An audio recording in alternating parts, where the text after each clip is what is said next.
station covering all of the DMV. This is DC News Now.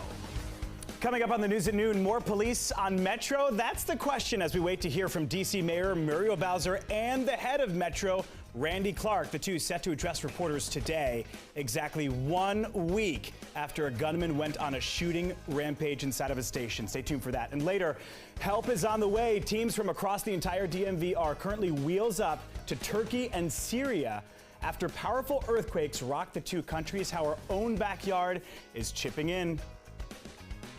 And a taste of spring will be gracing us as we head through your day today. And it looks like we're keeping the 60s in the forecast for the next 48 hours. Definitely keep it here. We'll have a check of that coming up in just a bit. It sure feels like spring here in the DMV. Hey there, good Wednesday afternoon here on DC News Now. I'm Joseph Fomo. Thanks so much for joining us. Our friend Mark Hall will be back later on tonight. We begin this hour with breaking news. A man has been shot and killed in Laurel, Maryland. Anne Arundel County Police are on the scene. Officers say it happened in an area where there's a big shopping center, which includes a Sam's Club and a Walmart. We're going to stay on top of the story for you. We got a camera crew out there right now. We're going to bring you any major updates as they come in. Another top story this hour, a major safety announcement expected this afternoon for Metro riders. It comes exactly 1 week after a shooting rampage that left 1 dead and 3 hurt. That shooting took the life of this man, 64-year-old Robert Cunningham, after he heroically put himself in between the gunman and a woman who was being threatened. Cunningham was a longtime mechanic for Metro. It also left riders rattled by yet another instance of violence on the DMV's largest transit system. Well, today, a potentially major partnership between DC Police and Metro's own law enforcement. We're talking about the Metro Transit Police Department. In just a few hours at 4 p.m., we are expecting to hear from DC Mayor Muriel Bowser and Metro's General Manager Randy Clark on a new plan that they say will enhance public safety on the transit system. It'll be interesting to see what exactly they come up with. In the meantime, authorities want to keep that man accused, Isaiah Trotman, in custody, saying he's a danger after he was hospitalized for a mental evaluation. Court documents say he boarded a bus before the shooting and told one of the victims he was a prophet. The documents also reveal he told another victim he would shoot them because he was, quote, God. Trotman is due back in court next week. We'll stay on top of that story for you. Over to Virginia now, where we're tracking the next chapter of this dramatic debate over data centers. The Prince William County Board of Supervisors had yet another marathon meeting last night that ended in the wee hours of this morning. DC News Now's Lex Suarez getting us up to speed on what this debate is all about. Well, the meeting lasted almost 8 hours, ending just after 3 o'clock in the morning. Supervisors going back and forth and discussing with community members who are concerned about the proposed Devlin Technology Park. Now, before the meeting even started, they held a rally at 6 o'clock last night focusing on the park.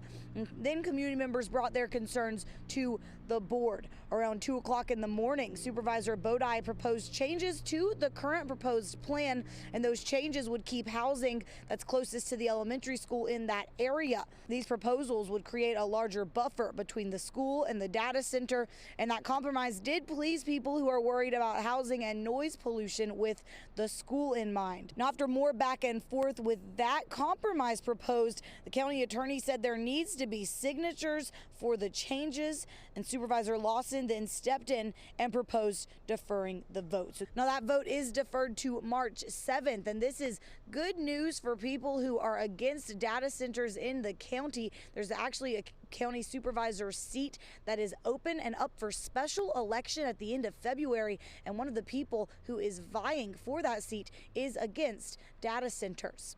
That would put them on the Board of Supervisors 2 weeks before the vote on the Devlin Technology Park data center. In Woodbridge, I'm Lex Suarez, DC News Now. We're facing the test of our time. We have to be the nation we've always been at our best. Optimistic, hopeful, forward-looking. A nation that embraces light over dark, hope over fear, unity over division, stability over chaos. We have to see each other not as enemies, but as fellow Americans. Well, you could say President Biden's second State of the Union address last night was twofold. For one, he was addressing Congress like every president does every year. But many political experts will tell you it was about laying out his case for re-election. Washington correspondent Raquel Martin was on Capitol Hill last night for the big speech. She has what you need to know. The President of the United States. In his second State of the Union address, President Joe Biden called on Congress to build upon the success of his first 2 years. Let's finish the job. The president says the State of the Union is strong and pointed to declining inflation, job growth, and a series of recent bipartisan laws he says will create even more jobs across the nation. There's no reason we can't work together and find consensus on important things in this Congress as well. But Republicans who now control the House say they're taking the president's plea for bipartisanship with a grain of salt. We talked about Republicans and Democrats need to work together, and then he went and promoted these partisan Democrat initiatives. Republicans like Kansas Congressman Ron Estes called the speech disappointing. He talked about things like the fentanyl death rate, but then he wouldn't ever come back and say we need to close the border.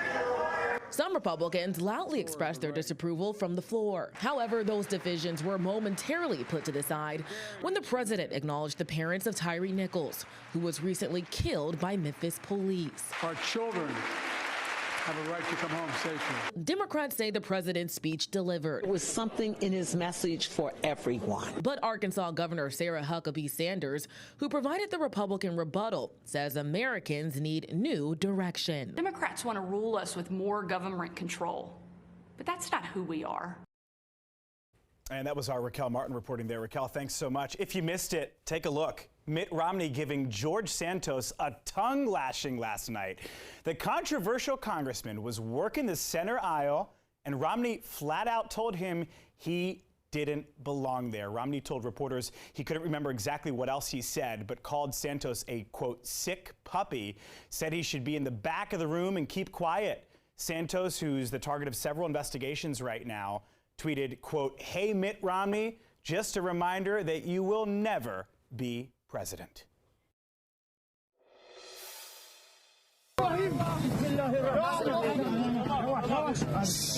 Kaldırma, sedye burada. Tamam. Bu arkadaş altından kalksın. Hasan Kala, başkanım kalk. Şu yüz üstüne yapsana. Yunus tut sen sedyeyi. Ben abi. Wow, the video that you're watching right now shows a 70-year-old man being rescued from the rubble 56 hours after that deadly earthquake that struck Turkey and Syria. Imagine being trapped under rubble for 56 hours. First responders there said the man was awake and moving before being loaded on a stretcher.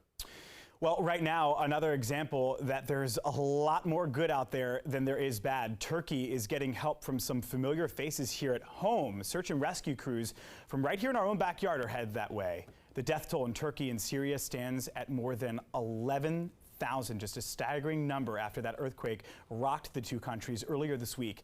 DC News Now's reporter Tosin Fakile is in the newsroom with the latest.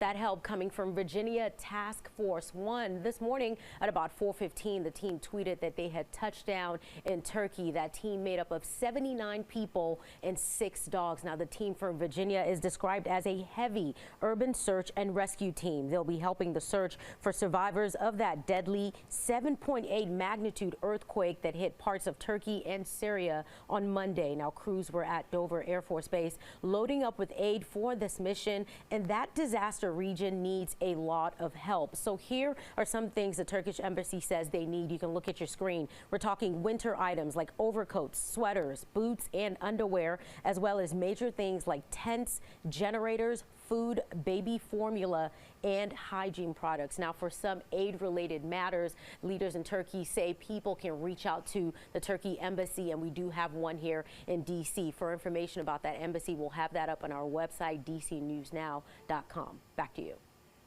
And hey, a big welcome to Tosin Fakile, one of our newest reporters here at DC News Now. We are very happy to have her on the team. All right, take a look at this. Changes are coming to several of the bus shelters at metro stations across the DMV, but not everybody thinks it's a good idea. So here's what's going on. Many bus shelters are almost 50 years old and can't be repaired. You've probably seen them at the stations yourselves. That's why crews are putting up temporary wooden stations like the one that you just saw there, painted with artwork that is unique to each station. They say that's the best solution right now until permanent replacements come in 2024. But with so many outbreaks and violence in and around the transit system lately, you got some riders who are concerned about safety because you can't see through those wooden stops. I don't think it's a good idea. I think it would impede your vision. There could be people around here, people causing crimes that could easily surprise you. All right, so here's where we're currently at. Metro plans to replace 75 bus stops across their network next year. For a full list of the stations where bus shelters are going to be replaced, all you have to do is go to our website, dcnewsnow.com. All right, time now 12:10 in Montgomery County today. Tacoma Park police are searching for a stolen vehicle. Police say a man was delivering food last night when somebody stole his 2019 gray Honda Civic. The car does have Virginia tags. It happened just after 6:30 p.m. on Carroll Avenue. Fortunately, the victim wasn't injured. Be sure to reach out to police if you know anything, and remember, you can always do so anonymously.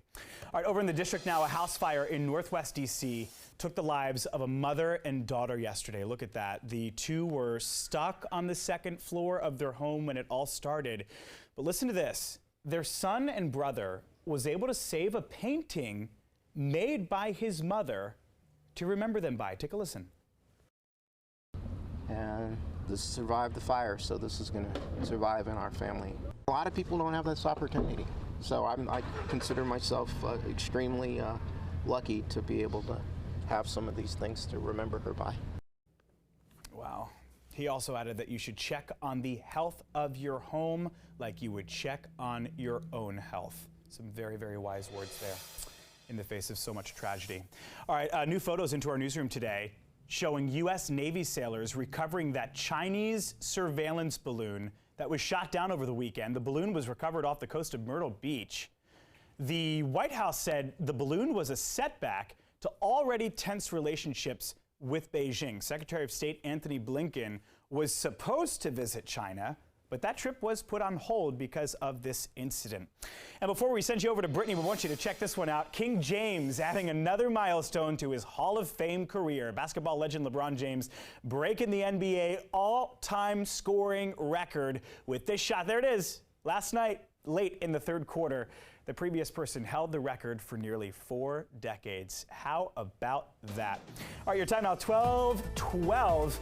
And, you know, it's very difficult for people who work in morning news to, know what day it is because of how early we wake up. It's even more difficult when normally you would see Brittany and me here on Saturdays and Sundays, and you see us here on Hump Day on Wednesday. I don't know what's going on, Brittany, but happy Wednesday to you. Good to be with you. It's absolutely gorgeous outside. Absolutely, Joe. Happy Wednesday to you. And guess what? We're getting that taste of spring. Temperatures out there right now, they are already in the upper 50s. The further off you head to the mountains, then we're getting into the lower 60s, closer to the DC metro area. So overall, a beautiful day. We're going to be seeing that mixture of sun and clouds throughout the afternoon, and those highs today will be above average for this time of year. 60 is expected to be the high here in DC, 67 as you head over there to Fredericksburg, Virginia, 56 there in Hagerstown, 59 as you head over there to Martinsburg, West Virginia. So overall, shaping out to be a beautiful day out there. That mixture of sun and clouds will be gracing us as we head through your Wednesday. Then come Thursday, we're even warmer. We're talking about mid-60s for your highs. We do have a chance, though, of a few spotty showers heading into your Thursday. Holding on to the rain chances by Friday, still holding on to the 60s. And it looks like we're going to be keeping that warming trend as we head into next week. So definitely keep it here. We'll have another check of that weather coming up in just a bit.